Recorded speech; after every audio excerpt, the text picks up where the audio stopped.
Halo, assalamualaikum teman-teman. Jumpa lagi dengan saya Ilham Haris. Selamat datang di channel Purnama The Series. Gimana kabar kalian? Semoga selalu sehat dan baik-baik saja ya. Kali ini kita akan meneruskan merangkum spoiler Dong Warenegat Immortal episode 130 ya guys. Dan gak usah berlama-lama lagi, langsung saja gas cuy. Cerita berlanjut. Setelah melintasi pegunungan 10.000 iblis, arah datangnya dengusan dingin itu semakin jelas bagi Wang Lin. Hari demi hari ia mendekat, hingga tibalah ia di sebuah gurun yang tampak tak berujung. Tanahnya penuh retakan, puing berserakan, dan angin gurun membawa bau busuk yang membuat bulu kuduk merinding. Aura dari buah ascension surgawi telah menggerogoti pikirannya selama berhari-hari. Kesadarannya membara, dan kini hanya butuh sedikit percikan untuk meledak. Bunuh! Itulah satu-satunya pikiran yang tersisa di benaknya. Dalam sekejap, tubuhnya melesat bagai petir ke tengah gurun, namun belum jauh bergerak, bumi di bawahnya bergetar dan dawar. Paku-paku tajam dari tanah kuning menembus udara, mengarah ke Wang Lin dari segala penjuru, tapi ia tak menghindar. Dengan satu dorongan dari kekuatan spiritual celestial dalam tubuhnya, pusaran energi terbentuk dan menghancurkan semua paku seketika. Saat debu mengendap, sosok hitam tiba-tiba melompat keluar dari dalam tanah. Tubuhnya kurus, seluruh kulitnya hitam legam, dan ia merangkak seperti serangga. Ia menyeringai dan menjilat bibir saat matanya tertuju pada Wang Lin. Wang Lin mengangkat tangannya, dengan jempol ditekan ke udara. Jari kematian meletus dalam cahaya hitam pekat, langsung menerjang lelaki tua itu. Namun alih-alih menghindar, pria itu justru membuka mulutnya lebar-lebar. Ilusi aneh berupa kepompong raksasa muncul di belakangnya, ikut membuka mulut dan menelan jari kematian bulat-bulat. Perut kepompong itu menggeliat, pustula-pustula di permukaannya meledak dan memuntahkan cairan menjijikan ke tanah. Lelaki tua itu terkekeh pelan. Mantra kecilmu, lezat juga. Sekarang giliranku memberimu hadiah. Dengan tawa serak, ia melempar bola nanah ke tanah. Tanah mulai berguncang. Cairan busuk keluar dari dalam dan membentuk dinding tebal, menciptakan bola nanah raksasa yang menutup Wang Lin dari semua arah. Dari luar bola, lelaki tua itu tertawa puas. Kau pikir bisa seenaknya masuk ke wilayah ini? Kau tak akan keluar hidup-hidup dari sini. Hembusan angin dingin tiba-tiba meniup, seorang wanita muncul. Tatonya menyala samar di wajahnya. Kalau memang semudah itu, Tuan kita tak akan menyuruh kita turun tangan sendiri, ucapnya datar. Tapi tiba-tiba, raungan dari dalam bola nanah membuat suhu turun drastis. Niat membunuh yang pekat menembus dari dalam dan keras. Bola nanah terbelah oleh cahaya pedang.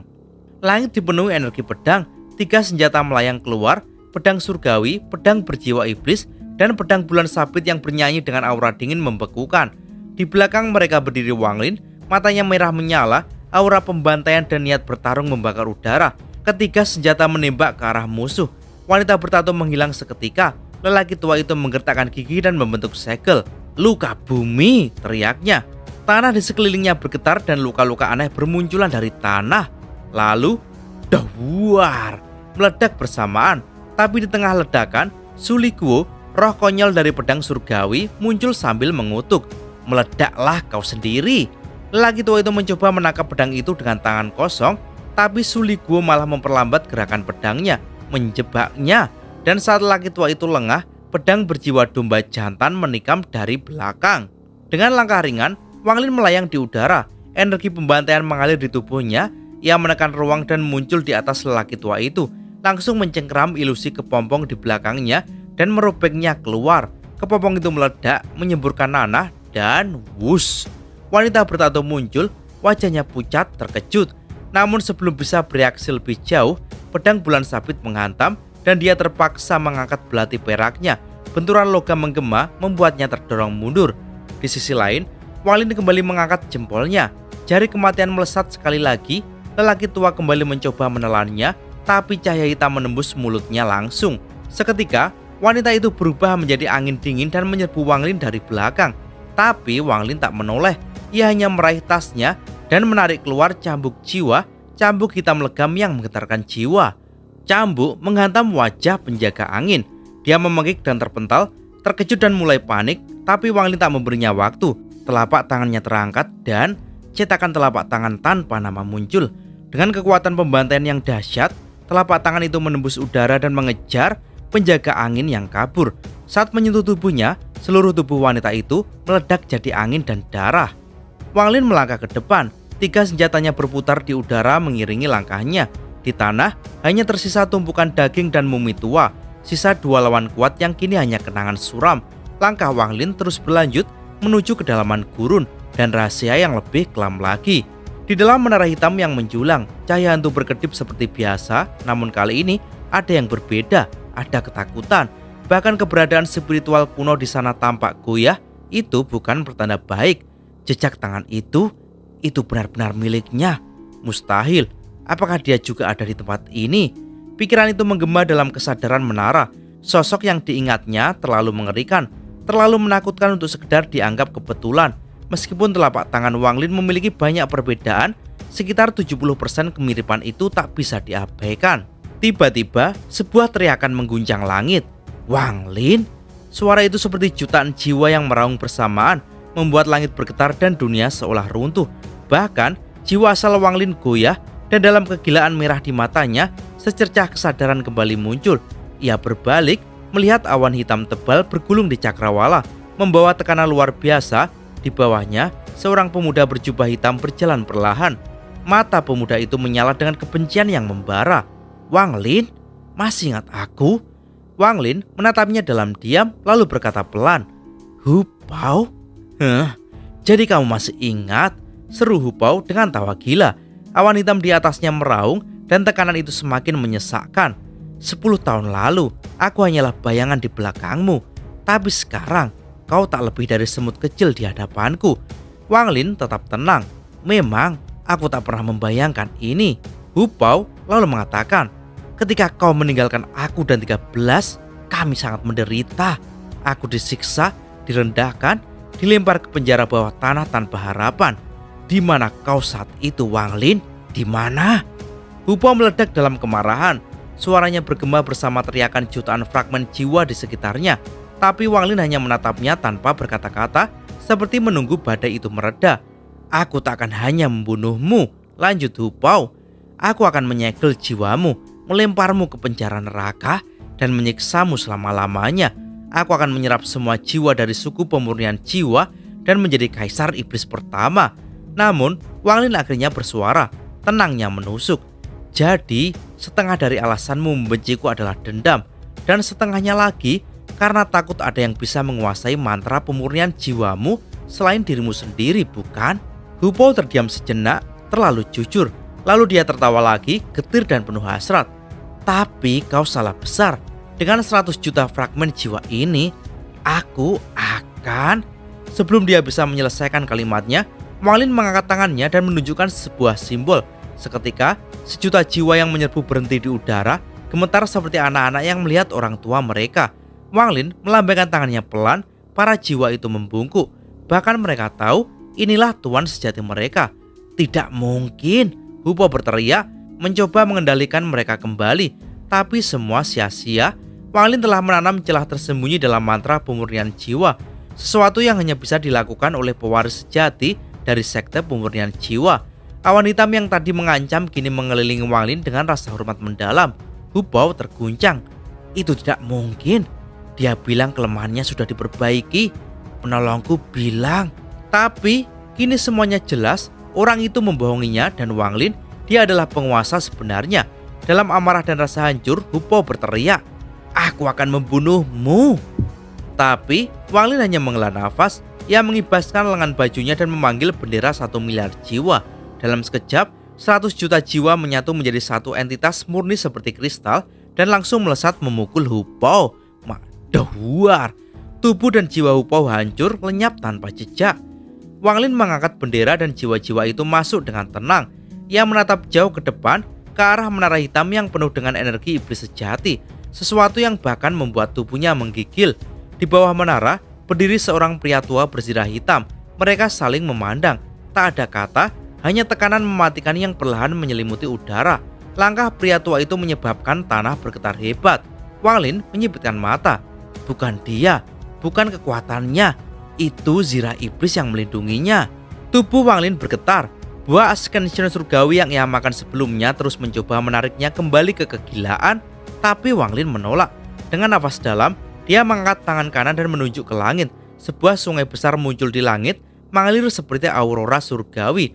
Lalu dia menunjuk ke dahinya dan cahaya emas meledak keluar. Pedang surgawi Ling Tianhao bangkit dan mata pria tua di bawah menara menyala, langkahnya terhenti. Pria tua itu menghisap napas dingin dan berkata pelan, "Pedang ini bukan dari orang biasa. Ini kekuatan tingkat Nirvana Shatterer." Dua kartu as Wanglin telah ia lepaskan, Sungai Dao dan energi pedang, bukan untuk bertarung tapi untuk menggertak. Dalam ketenangan yang kembali setelah efek buah Ascension reda, Wanglin tahu jelas pria tua ini jauh di atasnya. Apalagi ada makhluk mengerikan di dalam menara hitam yang mengintai. Tiba-tiba sebuah suara menggelegar keluar dari menara. "Dari mana kau belajar teknik telapak tangan itu?" Suara itu mengguncang tanah namun berhenti tepat 100 kaki dari Wanglin. Ia menahan nafas mengingat itulah suara yang telah menyerangnya berkali-kali dalam perjalanan ke sini. "Aku mempelajarinya di alam surgawi," jawab Wanglin tenang. Suara dari dalam menara menggumam pelan, "Alam surgawi, dia pernah ke sana." Lalu sebuah perintah bergema, "Tangkap dia hidup-hidup." Tanpa ragu, pria tua itu melesat seperti kilat yang membentuk segel di udara. Angin, tornado besar muncul dan menghancurkan tanah menerjang ke arah Wanglin. Wanglin mengangkat tangan dan menunjuk ke langit. Sungai neraka yang menggantung di angkasa langsung jatuh menabrak tornado, membawanya ke dalam aliran energi reinkarnasi dan menghancurkannya. "Menarik," gumam pria tua itu. "Daomu kuat, tapi bagaimana dengan ini?" Guntur. Langit menggelap, dari awan hitam, kilatan guntur berwarna hitam pekat turun. Wanglin tak berani meremehkan guntur surgawi, ia segera mengangkat jari kelingking kirinya. Jari dunia bawah. Sungai neraka bergerak mengikuti arah jarinya dan melawan guntur hitam. Tabrakan dahsyat terjadi, guntur lenyap, namun sepertiga dari sungai hancur. Pria tua itu tersenyum dingin, "Kau berbakat tapi belum cukup." Ia berteriak lagi, "Hujan!" Tetesan hujan hitam tajam seperti pedang mulai turun dari langit. Wanglin tak mundur, ia melangkah masuk ke sungai Dao miliknya. Sungai itu menyambutnya seperti rumah. Wanglin menjadi satu dengan sungai, ia adalah sungai itu. Gelombang besar muncul, membentuk naga raksasa dengan Wanglin berdiri di kepalanya. Naga itu meraung ke langit, raungan menantang surga. Hujan hitam langsung berhenti dan berubah menjadi kabut, langit tertutup asap hitam tebal. Namun pria tua itu tak gentar, ia melayang ke udara. "Kalau begitu, lihat badai sejati. Angin, hujan, guntur, petir." Keempat elemen surgawi menyatu dalam pusaran hitam besar. Hujan membawa petir, pusaran menyedot segalanya, dan kilatan guntur muncul di tengah badai. Langit seperti ditelan sarang kilat. Wanglin tahu ini pertempuran yang melampaui batasnya, tapi ia punya senjata yang menentang langit, energi pedang Ling Tianhao. Sebelum itu, dia mengibaskan bendera 1 miliar jiwa. 100 juta jiwa keluar dan menyatu ke dalam sungai neraka. Sekarang sungai ini bukan hanya Daoku, ia punya jiwa. Sungai itu kini adalah naga sejati, bergerak hidup-hidup, membawa niat membunuh dari 130.000 energi pembantaian yang menerjang badai. Langit meledak, tanah pecah, seolah langit dan bumi mengupas kulit mereka sendiri. Jiwa-jiwa dari bawah tanah bangkit. Wanglin menangkapnya semua dengan benderanya. Jiwa tambahan ini menjadi sungainya makin ganas. Pria tua mulai serius, ia menggeleng pelan. Angin, hujan, guntur, dan petir hanya pembuka. Sekarang, lihat Dao dari armor ini. Ia menyentuh dadanya, baju besi mulai memancarkan energi iblis pekat. Dari dalam armor, sebuah sabitan iblis muncul, setengah nyata, setengah ilusi. Setan bertanduk keluar dari tubuh pria tua dan masuk ke dalam sabit. Saat itu, sabit hidup, mendesing, membelah ruang. Sementara itu, Wanglin mengangkat tangan kanannya. Di ujung jarinya, energi tajam mengumpul. Pedang suci Ling Tianhao, pedang yang ditakuti seluruh dunia. Kekuatan yang menyaingi Olsir. Pertarungan dua dunia telah dimulai antara naga dari sungai neraka yang membawa jiwa dan pembantaian dan sabit iblis yang mengoyak langit dari kedalaman armor hitam. Pertarungan antara Dao dan kehendak, antara hidup dan mati. Sabit itu lahir dari energi iblis yang keluar dari baju besi pria tua itu. Tapi karena dia bukan iblis sejati, energi yang dia hasilkan juga tidak murni. Hasilnya, sabit itu pun tidak sempurna. Meski begitu, dari antara alisnya muncul ilusi iblis asli, roh iblis sejati. Dan ketika roh itu menyatu dengan sabit, sabit itu pun berubah menjadi sabit iblis, membawa serta Dao iblis yang kelam dan mengguncang dunia. Duel langit pun dimulai. Energi pedang yang dibentuk Wanglin dari Dao Ling Tianhao keluar dari jarinya. Begitu muncul, Energi pedang ini menyebabkan langit menggelap dan dunia terdiam. Hujan, guntur angin, dan sungai neraka di langit seperti kehilangan warna. Semua tunduk pada satu kekuatan, Dao Tirani milik Ling Tianhou. Cahaya pedang menyapu langit dan segala kekuatan lain runtuh. Sungai bawah dunia kembali ke tubuh Wang Lin. 130.000 untaian energi pembantaian runtuh dan seluruh langit terdiam menyaksikan benturan besar yang akan terjadi. Ilusi iblis bertanduk muncul di belakang sabit iblis. Di sisi lain, bayangan Ling Tianhou berdiri tegap di balik energi pedang. Keduanya bertabrakan, makduar. Tanah merekah, langit runtuh, dan seluruh dunia seakan kehilangan cahaya. Ilusi iblis menunjukkan ekspresi frustasi lalu lenyap. Sabit iblis pun runtuh menjadi debu. Energi pedang pun hampir habis, hanya menyisakan seberkas cahaya keemasan. Tapi seberkas ini masih menyimpan Dao Tirani. Seketika, cahaya itu meluncur menuju menara hitam. Wang Lin tahu inilah kesempatan untuk mundur, tapi pria tua itu tak mau membiarkan Wang Lin kabur.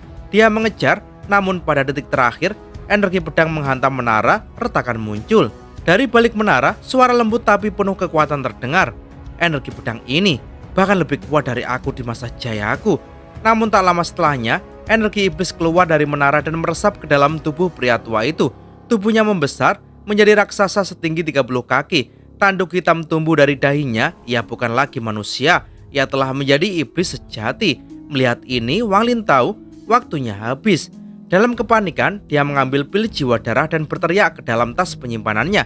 Tempat Yao Sisue tersegel. Ia memaksa Yao Sisue memberitahu cara menggunakan pil tersebut, mengancam akan menyiksanya selamanya jika tidak mau bicara. Dengan wajah merah, antara malu dan menderita, Yao Sisue menyerah. Ia mengungkapkan metode penggunaan pil jiwa darah. Di dunia luar, Wang Lin segera menghancurkan pil itu dan mengeluarkan setetes darah biru, intisari dari pil jiwa darah. Ia menggambar simbol dengan darahnya sendiri, lalu menekannya ke alisnya dan melesatkannya ke cakrawala. Tapi yang paling mengejutkan, saat pria tua itu mendekat, Wang Lin tidak lari. Matanya memerah dan dari tubuhnya menyala api. Dia akan menghancurkan diri sendiri. Pria tua itu gemetar bukan karena takut pada Wang Lin, tapi karena kekuatan yang akan dilepaskan ini adalah sesuatu yang bahkan dia tak ingin hadapi. Wang Lin berteriak dan tubuhnya meledak. Jiwa asalnya, tubuhnya, dan 4 tetes cairan langit di dalamnya terbakar sekaligus. Kekuatan yang luar biasa besar menghantam dunia. Baju besi pria tua itu mencoba melindungi tuannya, tapi hanya bertahan 3 detik sebelum membentuk citra iblis dan kabur ke arah menara hitam. Tanpa perlindungan, pria tua itu langsung hancur disapu ledakan. Dan di tengah ledakan itu, satu pukulan terakhir dari Wang Lin melesat ke menara. Pukulan itu bukan pukulan biasa, itu berisi jiwa asal, Dao, dan bahkan kehendak dewa kuno milik Wang Lin. Menara hitam pun runtuh. Dari reruntuhannya, sepotong baju besi mengambang di udara, lalu dengan sendirinya melayang turun ke arah seseorang yang duduk dalam posisi meditasi di tengah formasi hitam.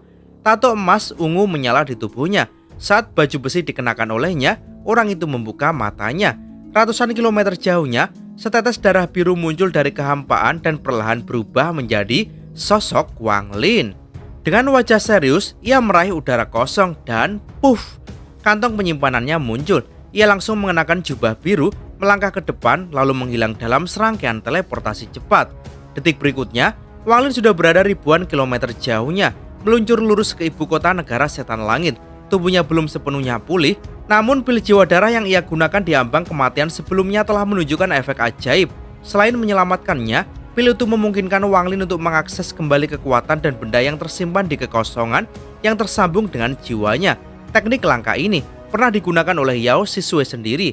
Sebenarnya, Wang Lin dulu diberi sebuah harta penyelamat oleh Olsir, tapi itu hanya efektif menahan satu serangan kultivator tingkat Askendan. Sayangnya, musuh dalam menara hitam bukan hanya kuat, dia melampaui Askendan biasa. Belum lagi ada keberadaan misterius yang tak pernah keluar dari menara, yang aura ilahinya saja cukup membuat jiwa melebur. Karena itulah Wang Lin nekat memakai pil jiwa darah demi kesempatan kabur. Kalau tidak, kemungkinan besar ia sudah gila atau mati karena tekanan akal ilahi dari makhluk di dalam menara hitam itu.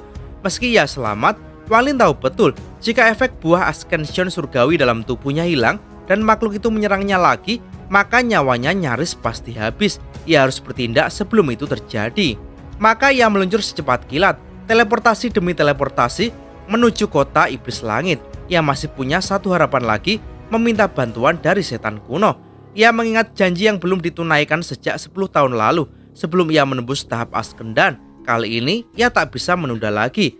Menariknya, setelah bangkit kembali, ia menyadari energi spiritual surgawi dalam tubuhnya terisi dengan sangat cepat. Ini berarti ia bisa menggunakan teleportasi tingkat tinggi berkali-kali tanpa perlu mengisi ulang. Mungkin ini efek dari 4 tetes energi surgawi yang ia serap saat menghancurkan dirinya dulu. Namun di tengah kecepatan terbangnya, tiba-tiba terdengar raungan ganas dari belakang. "Aku ingin lihat kau bisa lari sampai mana." Seorang pria bertubuh besar dan berbaju zirah hitam muncul 10.000 kaki di belakang Wang Lin. Mata pria itu menyala dengan energi iblis. Sekilas ia tampak mirip sekali dengan Ling Tianhao. Wang Lin sempat kaget, namun setelah teleportasi lagi dan mengamati lebih jelas, ia sadar meski wajah mereka mirip, pria ini lebih muda dan aura spiritualnya berbeda. Ada kesamaan, tapi ini jelas bukan Ling Tianhao. Dengan cepat, pria itu muncul lagi di belakang Wang Lin, mengangkat tangan dan menebarkan 5 helai energi jahat dari ujung jarinya. Wang Lin berseru, "Siapa Ling Tianhao bagimu?" Tangan pria itu mendadak berhenti, ekspresinya tampak ragu, ada kebingungan di matanya. Ling Tianhao, nama yang akrab. Wang Lin langsung mengambil kesempatan, mundur beberapa langkah dan berteriak, "Pedang suci dari sekte Dalau, Ling Tianhao." Kebingungan pria itu semakin kuat dan dari dahinya muncul ilusi jiwa iblis. Tapi sebelum Wang Lin bisa menindaklanjutinya, jiwa iblis itu menjerit keras. Seketika mata pria berbaju zirah itu kembali merah menyala dengan api iblis, kesadarannya direbut. Wang Lin langsung mundur dan berseru, "Setan kuno!" Seketika, dari kota iblis langit, sebuah kekuatan luar biasa turun ke hadapan Wang Lin. "Kau terlambat 10 tahun." Suara dalam dan berat bergema, "Pinjamkan aku darahmu." Tanpa ragu, darah Wang Lin keluar dari seluruh pori-porinya dan berkumpul menjadi sosok manusia. Kesadaran setan kuno pun turun ke tubuh darah itu. Wang Lin limbung, tubuhnya pucat karena kehilangan banyak darah. Ia buru-buru menelan pil pemulih dan duduk bersila untuk berkultivasi. Sementara itu, jiwa iblis di dahi pria berbaju zirah menatap bayangan darah yang muncul dan berteriak dengan bahasa kuno, "Bai Luo, kau berani menghalangi aku?" Bayangan darah perlahan berubah menjadi sosok bertanduk 2. Matanya bersinar dengan cahaya iblis, lalu berkata tenang, "Kau hanya 1 dari 9 serpihan jiwa iblis kuno yang tersebar. Apa hakmu melarangku?" Wang Lin membuka mata dan bergumam dalam hati dengan mata serius, "Itu bahasa para dewa kuno." Dan cerita pun bersambung. Oke teman-teman, terima kasih sudah nyimak alur cerita kali ini sampai habis. Semoga teman-teman terhibur. Kurang lebihnya mohon maaf ya. Yang namanya spoiler pastinya ada yang meleset soal detail cerita dan episodenya ya. Oke, jangan lupa terus dukung channel ini agar terus berkembang. Dan sampai jumpa di episode selanjutnya. Bye-bye.